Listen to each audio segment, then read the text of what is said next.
All right, now it's time to rally the troops and let's get some work done. We just need to complete the improvement plan. The different sections of the improvement plan are first the area of focus. You should have already done protocol to determine that area of focus. You also have problem of practice. That might not have explicitly been done, but it should be done before you complete the SMART goals. That should really inform your SMART goals for sure. You should already have your SMART goals. Now you're going to start filling out the rest of it. Evidence-based strategies means how are you going to address your SMART goals? What does the research say? So start talking about what research, what approach, what educational philosophy are we going to buy into in order to address these goals. You also have, for each SMART goal, you're going to have this mental model to fill out.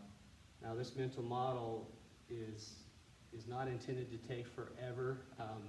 We don't need a huge specific protocol, but we do need to answer these questions. What will it look like when the SMART goal is reached?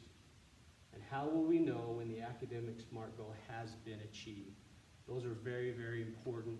We need to take our time, have conversation in your team, and talk about what that should be. Consensus is arrived when the will of the group is known. Then you need to talk about your commitments to action. If you're at the first of the school year, you're going to take the first 60 days and say, what are we going to do in the first 60 days? What bold things can we do that are going to have an impact on that SMART goal? You're going to write down when they're going to be happening and who's going to be responsible.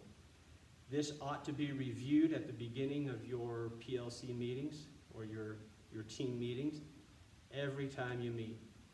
You quickly look at the list of tasks for each of the SMART goals, and you determine, have we done what we said we were going to do? And usually you've learned something where you need to add another task. That's perfect. That's exactly what you want to do.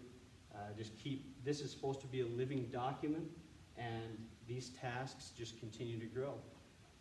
At the end of the first 60 days, you're going to do a reflection and start thinking about commitments to action for the second 60 days, and so on. And you're going to do that for each of your SMART goals, and you'll just continue and make as many of these as you need. There are already 3 built in, 3 or 4 built into the template.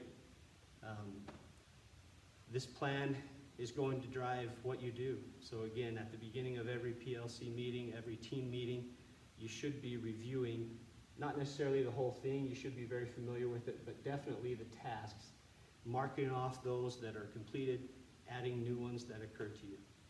Good luck.